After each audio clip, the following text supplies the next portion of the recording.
Hello साथियों, नमस्कार। आपका स्वागत है डीएनएस एग्जाम बूजर्स में। तो खाकी सीरीज को लेकर आज जीके का प्रैक्टिस सेट नंबर 13 है। इसके पहले हम इसके 12 प्रैक्टिस सेट पूरे कंप्लीट कर चुके हैं और इस सीरीज में 15 प्रैक्टिस सेट होंगे, जिसके 2 प्रैक्टिस सेट अभी बाकी हैं। वो भी आपके हो जाएंगे, सोमवार तक हो जाएंगे। यूपी पुलिस भर्ती री एग्ज़ाम को लेकर ये प्रैक्टिस सेट चल रहे हैं। पहला क्वेश्चन है, मैकाले किससे संबंधित था? तो अंग्रेजी शिक्षा से संबंधित था। इसका भाषण क्या? तो इसका भाषण मिनट्स या स्मरण पत्र के नाम से जाना जाता है। बोर्ड डिस्पैच, जिसे शिक्षा का अंग्रेजी शिक्षा का मैग्ना कार्टा कहा जाता है, ये कब आया था? तो 1854 में आया था। तब वायसराय कौन, तब गवर्नर जनरल कौन था? तो डलहौजी था। कौन? डलहौजी। और डलहौजी कब से कब तक रहा? तो 1948 से लेकर 1956 तक रहा। एक बार देख लेना, डलहौजी का कार्यकाल शायद 1956 तक था या 54 तक था, देख लेना। हंटर कमीशन कब आया? तो हंटर कमीशन आया था 1882 में। और सैंडर्स आयोग की स्थापना कब हुई थी? तो 1917 में हुई थी। किस गवर्नर जनरल के समय भारतीय भाषा का प्रेस अधिनियम समाप्त हो गया था? रिपन का कार्यकाल कितना है? तो रिपन का कार्यकाल है 1880 से लेकर 1884 तक है। 1880 से लेकर 1884 तक है। वर्नाकुलर प्रेस एक्ट किसके समय आया? तो लिटन के समय आया 1878 में।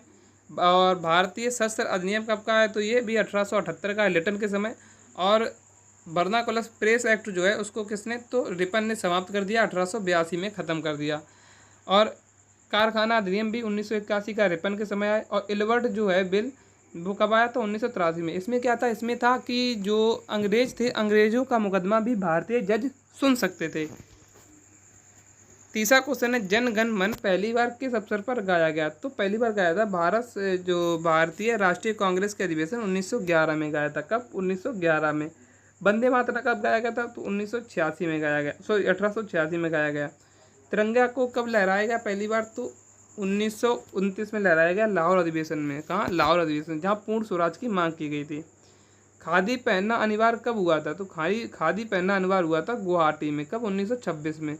और तब यहाँ के अध्यक्ष कौन थे? तो एम श्रीनिवासन अयंगर थे इसके अध्यक्ष। चौथा क्वेश्चन है कि काकोरी षड्यंत्र कांड में फांसी से बच गया था कौन? तो बच गए थे ये चंद्रशेखर आज़ाद जी, बच गए थे। लेकिन किन 4 लोगों को फांसी हुई थी, ये मोस्ट इम्पोर्टेंट है। काकोरी जो षड्यंत्र कांड है, इसका नया नाम हो गया काकोरी टेंट एक्शन। तो ये घटना 9 अगस्त 1925 की है। और इसी में कौन कौन 4 लोगों को फांसी हुई थी? तो अशफाक उल्ला खां को हुई थी, राजेंद्र लाहिड़ी को हुई थी, राम प्रसाद बिस्मिल को हुई थी और ठाकुर रोशन सिंह को हुई थी। इन 4 लोगों को फांसी हुई थी। 5वां क्वेश्चन है कि चिटगांव शस्त्रागार जो हमला है वो कब का है? तो ये 1930 का है। किसने? सूर्यसेन ने किया, जिसे मास्टर दा के नाम से भी जानते हैं। और इसने क्या? तो IRA की स्थापना की। किसकी? IRA की, यानी कि इंडियन रिपब्लिक आर्मी की स्थापना की। लाहौर षड्यंत्र कब का है? तो ये लाहौर षड्यंत्र हुआ था 1928 में। किसने? तो जतिन दास ने किया था। गदर पार्टी की स्थापना 1913 में किसने? तो लाला हरदयाल ने की। कहाँ की थी? सैन फ्रांसिस्को में की थी, अमेरिका में। आगे देखते हैं कि अभिनव भारत किसने? तो BD सावरकर। मित्र मेला किसके समय? तो BD Savarkar. Indian Republic army अभी आपको बताया किसके? सूरसेन, यानी कि सूरसेन या एस सेन। HRA यानी कि हिंदुस्तान रिपब्लिक एसोसिएशन, सचिंद्र सांथियाल।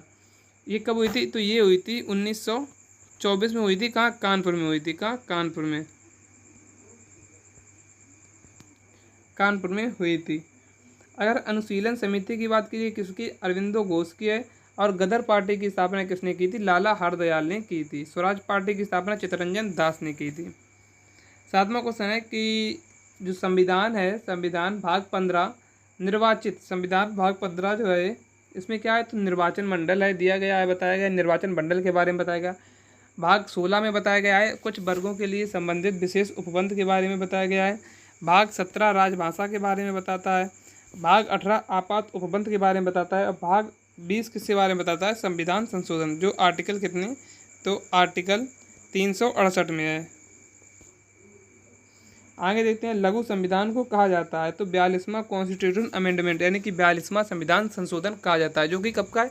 तो 1976 का है। मौलिक कर्तव्य क्या है? तो मौलिक कर्तव्य को 42वें संविधान संशोधन से जोड़ा गया था। और आपातकाल की घोषणा करने का जो अधिकार है वो राष्ट्रपति को इसी संविधान संशोधन में दिया गया था। अगर देखते हैं 9वां क्वेश्चन है कि राष्ट्रपति शासन सर्वप्रथम लागू कहाँ हुआ था? तो ये हुआ था पंजाब में। कब? 10 मार्च 1951 को, और ये 2 साल के लिए लगा था। अगर बात करें कि राष्ट्रपति जो शासन है वो तो 6 माह तक, तो माह तक कितने? तो 3 वर्षों तक बढ़ाया जा सकता है। राष्ट्रपति अगर हम बात करें 352 में क्या है? तो राष्ट्रपति शासन है। क्या है? राष्ट्रपति शासन, जो अब तक कितनी? 3 बार लगा। और 360 आर्टिकल में क्या है? तो इसमें वित्तीय आपात बताया गया है, जो अभी तक एक भी बार नहीं लगा है और भविष्य में लगे भी ना। संविधान की 8वीं अनुसूची में 21वें संविधान संशोधन द्वारा में से कौन सी भाषा जोड़ी गई? तो सिंधी जोड़ी गई थी 21वें संविधान संशोधन में। मूल संविधान में 14 भाषाएं थी। 21वां संविधान संशोधन में सिंधी जोड़ी गई। और 71वां में क्या? नमक यानी कि नेपाली, मणिपुरी, कोंकणी जोड़ी गई। और 92वें संविधान संशोधन में क्या? तो बोडो, डोंगरी, मैथाली, संथाली, इन 4 भाषाओं को जोड़ा गया था। अब इसको कैसे याद रख सकते हैं? तो 21वां संविधान संशोधन में कौन? एक भाषा जोड़ी गई, सिंधी। 71वें संविधान संशोधन में कितनी जोड़ी गई? तो 3 भाषाएं जोड़ी गई। इसको 1 1 2 और 7 2 9, तो 92वां संविधान संशोधन हो गया। और कितनी? 3 और 1 4 भाषाएं जोड़ी गई। तो ऐसे इसको याद रख सकते हो कि संविधान संशोधन में कितनी भाषाएं जोड़ी गई। सबसे कम अवधि के लिए भारत के मुख्य न्यायाधीश कौन बने थे? तो कमल नारायण बने थे, केवल 17 दिनों के लिए। पहले मुख्य न्यायाधीश कौन थे? तो हीरालाल कानिया थे। तो कौन? हीरालाल जे कानिया थे। और सबसे अधिक समय तक कौन रहे? तो वाई वी चंद्रचूड़। कौन रहे? Y V Chandrachud. 12वां क्वेश्चन है, सर्वोच्च न्यायालय में न्यायाधीश नियुक्त होने वाले व्यक्ति के लिए कम से कम कितने वर्ष हाई कोर्ट का एडवोकेट होना चाहिए? तो 10 वर्ष का हाई कोर्ट का एडवोकेट होना चाहिए, और या फिर 5 वर्ष का जज होना चाहिए हाई कोर्ट में। और किस व्यवस्था पर? तो कोलिजियम, यानी कि भारत के जो सुप्रीम कोर्ट के न्यायाधीशों की नियुक्ति के लिए कोलिजियम व्यवस्था को कब अपनाया गया? तो 1993 में अपनाया गया, जिसमें एक मुख्य न्यायाधीश होता है और 4 अन्य वरिष्ठतम सदस्य होते हैं। हमारे सौर मंडल की आकाश गंगा किस में स्थित? तो आकाश गंगा का नाम क्या है? तो मंदाकिनी है, जिसे दुग्ध मेखला के नाम से भी जाना जाता है। आकृति की बात की जाए तो घर के आकाश गंगा की आकृति कैसी है? तो सर्पिलाकार है। कैसा है? सर्पिलाकार है। सबसे नज़दीक आकाश गंगा घर के कौन सी है? तो एनिडोमिडा है। युति और व्युति, जिसे सिजगी कहते हैं, पद संबंधित है किसके? तो जब चंद्रमा और सूर्य पृथ्वी एक सीधी रेखा में आ जाए उसे क्या कहते हैं? युति, व्युति या सिजगी कहते हैं। A brief history of time किसकी पुस्तक है? तो ये है जो स्टीफन हॉकिंग्स थे। जो स्टीफन हॉकिंग्स, आपने देखा होगा कि चेयर पे बैठे रहते, पैरालिसिस हो गया था इनको, और केवल गर्दन ही काम करती, दिमाग ही काम करता था। जिन्होंने बहुत सी बुकें लगी, जैसे इनकी एक बुक है the brief history of time, एक बुक है द थ्योरी ऑफ एवरीथिंग, ये इन्हीं की पुस्तक है। बृहद ज्वार भाटा आता है कब आता है? जब चंद्रमा और जो सूर्य पृथ्वी तीनों एक ही दिशा में हो जाते हैं, और ये अधिकतर अमावस्या और किसको आता है? पूर्णिमा को आता है। 18वां क्वेश्चन है, बांग्लादेश के जुड़े राज्य कौन है? तो वेस्ट बंगाल है, असम है, त्रिपुरा है, मेघालय, मिजोरम है। तो कितने टोटल? 5 राज्य हैं जो बांग्लादेश से सीमा साझा करते हैं। कितनी?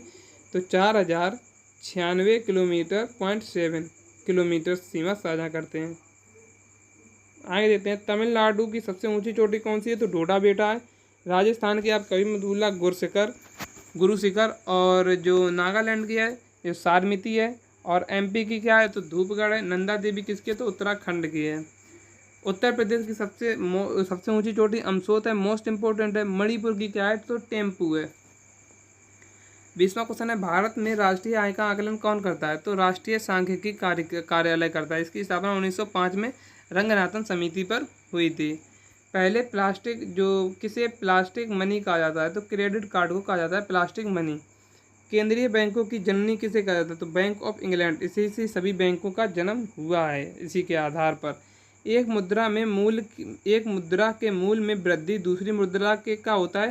तो मूल्य में कमी को कहा जाता है कमजोर होना। मुद्रा का कमज़ोर होना कहा जाता है। एनपीएस का पूर्ण रूप क्या है? तो नेशनल पेंशन सिस्टम है। क्या है? National pension system. ये कब का है? तो 1 जनवरी 2004 का है। आसियान, आसियान का फुल फॉर्म क्या है? तो association of south east Asian nation. इसकी स्थापना कितनी है? तो इसकी स्थापना कब हुई थी? 1976 में हुई थी। हेडक्वार्टर कहाँ है इसका? जकार्ता, इंडोनेशिया में है। अगर पूछा जाए दाढ़ी बनाने के लिए किस दर्पण का प्रयोग किया जाता है? तो अवतल दर्पण। कोई चीज़ छोटी हो अगर उसको बड़ा दिखाना हो तो अवतल दर्पण, और जो बड़ी चीज़ हो उसे छोटे में कम में दिखाना है तो उसे उत्तल दर्पण का प्रयोग करते हैं।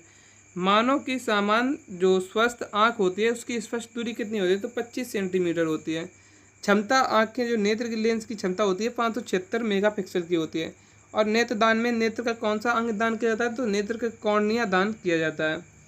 28वां क्वेश्चन है, कार की बैटरी में क्या इस्तेमाल किया जाता है? तो H2SO4, जिसे हम सल्फ्यूरिक अम्ल के नाम से भी जानते हैं। सोडियम सल्फेट क्या? तो कांच होता है। बाष्पन, अगर बात करें कि बाष्पन क्या होता है? तो द्रव का गैस में बदलना क्या बाष्पन कहलाता है। ऊर्ध्वपातन क्या होता है? तो ठोस का गैस में बदलना ऊर्ध्वपातन कहलाता है। जैसे कि कपूर ठोस होता है वो सीधे जलकर गैस बन जाती है। हिमीकरण क्या होता है? किसी द्रव को जो जमाना क्या कहलाता है? हिमीकरण। हिम किसका पर्यायवाची है? तो बर्फ का है। पिघलना क्या कहलाता है? कोई ठोस चीज़ है, जैसे बर्फ है, बर्फ को पिघल के द्रव अवस्था में आ जाए तो क्या पिघलना। तो ठोस से द्रव में क्या पिघलना कहते हैं। वयस्क मनुष्य के अस्थियाँ कितनी होती हैं? तो 206 होती हैं। और अगर बात की जाए जो बच्चा होता है, नवजात शिशु होता है, उसकी कितनी होती है? 300 हड्डी होती हैं। मानव त्वचा का रंग किसके बनता है? तो मेलानिन से बनता है। इस्लामिक सहयोग संगठन का मुख्यालय कहाँ है? तो जिहाद सऊदी अरब में है। जो अरब लीग का मुख्यालय कहाँ है? तो मिस्र काहिरा में है। 33वां क्वेश्चन है, JRD टाटा की जीवनी कौन सी है? तो beyond the last blue mountain. Ratan Tata की अब कई मूलना दी बिट, ये बिल नहीं है, दी बिट एंड विजडन ऑफ रतन किसकी है? तो ये रतन टाटा की है। दी बिट एंड विजडन ऑफ रतन। सत्य नडेला की क्या है? तो हिट रिफ्रेश किसकी है? तो सत्य नडेला की है। बिल गेट्स की क्या है? द रॉड इन हैंड है। 34वां क्वेश्चन है कि सरदार वल्लभ भाई पटेल को देश नाम से भी जाना जाता है। तो भारत का बिस्मार्क नाम से भी जाना जाता है। और सरदार की उपाधि इन्होंने क्या दी थी? खेड़ा बारदोली सत्याग्रह के बाद बारदोली की महिलाओं ने इनको क्या? तो सरदार की उपाधि दी थी। और इन्हें लौह पुरुष के नाम से भी जाना जाता है। देश रत्न किसके? राजेंद्र प्रसाद को। देश बंधु चित्तरंजन दास को। भारत के ग्रैंड ओल्ड मैन कौन? तो दादा भाई नौरोजी है। एम के कौन है? तो राष्ट्रपति है। सॉरी, जो मोहनचंद करमचंद गांधी है, इन्हें राष्ट्रपिता किसने कहा था? राष्ट्रपिता कहा था सुभाष चंद्र बोस ने कहा था। और महात्मा की उपाधि किसने दी थी? तो रविंद्रनाथ टैगोर ने दी थी। डॉक्टर राजेंद्र प्रसाद को समर्पित स्मारक जो महाप्रयाण है घाट है वो कहाँ है? सॉरी, जो महाप्रयाण घाट है वो किसको है? तो डॉक्टर राजेंद्र प्रसाद को समर्पित है। राजघाट किसकी जो समाधि स्थल है? तो महात्मा गांधी की है। शांतिवन क्या है? तो नेहरू जी की है। सैयद अटल भूमि अटल जी की है। चैत्य भूमि किसकी है? अम्बेडकर की है। और वीर भूमि राजीव गांधी की है। केरल का ओडम डांस है, त्यौहार है। महाराष्ट्र का क्या है? तो गुड़ी पड़वा। गणगौर कहाँ का है? राजस्थान का है। पतंग उत्सव जो उत्तरायण होता है वो कहाँ का है? गुजरात का है। 37वां क्वेश्चन है, राष्ट्रीय गन्ना परिषद की स्थापना कब हुई थी? 2016 में। कहाँ? कानपुर में। राष्ट्रीय गंगा नदी बेसिन प्राधिकरण की स्थापना 2009 में। और एक्ट कब का था? 1986 का था। 2008 में नदी को राष्ट्रीय नदी के दर्जा मिला। और मनमोहन जी की सरकार में नमामि गंगे कार्यक्रम जून 2014 में चालू किया गया। 38वां क्वेश्चन है, अयोध्या राम मंदिर के लिए रामलला की मूर्ति को किसने बनाया? तो अरुण योगी। इस योगी राज में बनी तो योगी जी ने ही बनाया होगा, तो इससे आप याद रख सकते हो। वास्तुकार कौन है? तो चंद्रकांत सोमपुरा है। सोम किसका है? सुधा सोम पीयूष अमीय यानी कि अमृत का है। और चंद्रमा किसका है? तो ये चंद्रमा किसका है? तो चंद्रमा जो है वो किसका है? चंद्रमा है चंद्रकांत। चंद्रकांत से आप चंद्रमा याद रख सकते हो। सोम से अमृत याद रख सकते हो। तो ये याद रख सकते हो कि ये राम मंदिर किसने? भगवान का है, तो भगवान के ही किसी ने बनाया होता है। सोमपुरा यानी कि भगवान का नाम, चंद्रकांत यानी भगवान का नाम, तो चंद्रकांत भी सोमपुरा ने बनाया है। हवाई अड्डे का नाम क्या बदल दिया गया है? तो बदल के कर दिया गया है महर्षि वाल्मीकि इंटरनेशनल एयरपोर्ट कर दिया है। अगर बात की जाए राम मंदिर में प्राण प्रतिष्ठा कब हुई थी? तो 22 जनवरी 2024 को हुई थी। आधारशिला कब रखी गई थी? 5 अगस्त 2020 को आधारशिला इसकी रखी गई थी। तो जो रिवीजन है क्लासेस वो यहीं पर रिवीजन आपका समाप्त होता है, और इसकी जो PDF है वो आपको टेलीग्राम पर मिल जाएगी। तो मिलते हैं कल एक नेक्स्ट वीडियो में, तब तक के लिए जय हिंद जय भारत।